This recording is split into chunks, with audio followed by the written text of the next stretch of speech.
ആലപ്പുഴയിലേക്ക് സഹിതമുള്ള മഴയുടെ കെടുതിയും മറ്റു വിവരങ്ങളൊക്കെ തന്നെ തേടേണ്ടതുണ്ട്. രഘുനാഥ് നാരായണൻ ചേരുന്നുണ്ട്. രഘു ഇപ്പോൾ എവിടെയാണ്? കാരണം കിഴക്കൻ വെള്ളം ഇറങ്ങുമ്പോൾ ഉള്ള ജലനിരപ്പ് ഈ കുട്ടനാടൻ മേഖലയൊക്കെ ബാധിച്ചു തുടങ്ങിയിട്ടുണ്ടോ? എന്താണ് ഇപ്പോഴത്തെ സ്ഥിതി?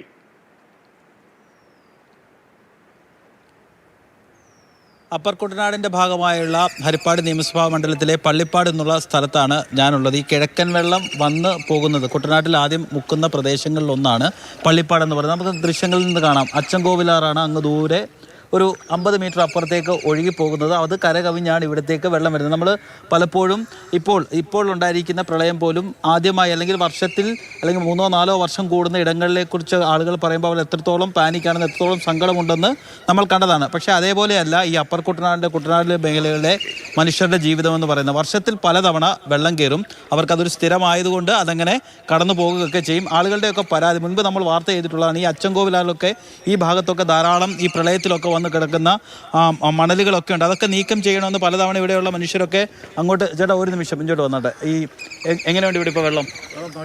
രാവിലത്തെ കാറ്റിൽ ഒരുപാട് വെള്ളത്തിലല്ല, നല്ല വെള്ളം നിന്നിട്ടില്ല ഇതുവരെയായിട്ട്. ഇനിയിപ്പം ടി വി ഇപ്പം ന്യൂസ് കൊടുക്കുക 4 മണിക്കൂറിൽ അതിനിരട്ടി വെള്ളമാകുന്നത്. ഇപ്പം എല്ലാവരും ഇപ്പോൾ NTPC ഇട്ട് മാറിയേക്കുക, റോഡിൽ വണ്ടിയൊക്കെ വെക്കുന്നത്. ഇപ്പം ഞങ്ങളുടെ ക്യാമ്പ് തുറന്നെന്ന് പറഞ്ഞ് ടീക്കൻകോടയിൽ അപ്പം അങ്ങോട്ട് പോകാനിരിക്കല്ലേ. ഒരുമാതിരിപ്പെട്ട ആളുകളൊക്കെ പോയി ബാക്കിയുള്ളവരും പോകാണ്ടിരിക്കുക. ചായക്കട ഉണ്ട്. ചായക്കട കൂട്ടിയോ, നിർത്തിയോ? ചായക്കട നിർത്തിയാ? വെള്ളത്തില ചായക്കടയുടെ അവസ്ഥയാണ്. കുട്ടനാട്ടിലെ അപ്പർ കുട്ടനാടിന്റെ മേഖലകളിലൊക്കെ മനുഷ്യരുടെ ജീവിതം എങ്ങനെയാണ്? ഈ പലപ്പോഴും നിങ്ങൾക്ക് വർഷത്തിൽ പലതവണ ഇങ്ങനെ വെള്ളം വരുത്തില്ലേ? ഇത് 4 പ്രാവശ്യം കയറേണ്ടതാ. ഇപ്രാവശ്യം ഇപ്പൊ ഇച്ചിരി താമസിച്ചു വന്നു. മഴയില്ലാതെ വന്നപ്പോ കുറച്ച് താമസിച്ചു. വർഷത്തിൽ 4-5 തവണ വരും. 5-6 തവണ വരും. 6 തവണ വെള്ളപ്പൊക്കം. ഡിസംബർ മാസം ക്രിസ്മസിനും വെള്ളമാണ്.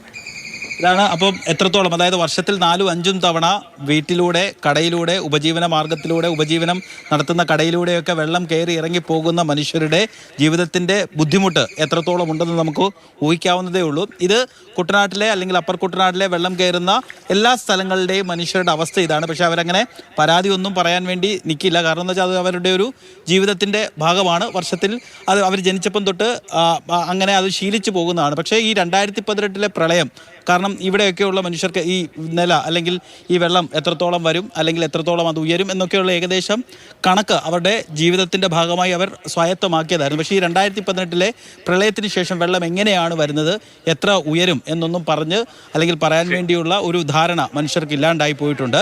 എന്തായാലും ഇതേപോലെ 2018 പ്രളയം ഇതിന് വെള്ളം വന്ന അതിൻ്റെ മാർഗ്ഗമാണ് ചേച്ചി കാണിച്ചു തരുന്നത്.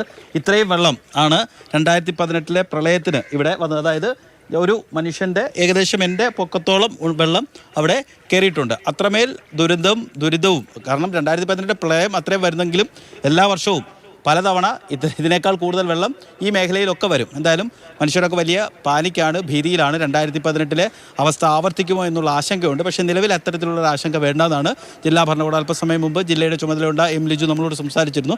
2-3 അടി വരെയൊക്കെ വെള്ളം കൂടാം. ചെങ്ങന്നൂർ മേഖലയിലൊക്കെ 2-3 അടി വരെ വെള്ളം കൂടാനുള്ള സാധ്യതയുണ്ട്. പക്ഷേ 2018 സമാനമായൊരു സാഹചര്യം ഉണ്ടാകില്ല എന്നുള്ളതാണ് ഭരണകൂടം ഉറപ്പിച്ചു പറയുന്നത്.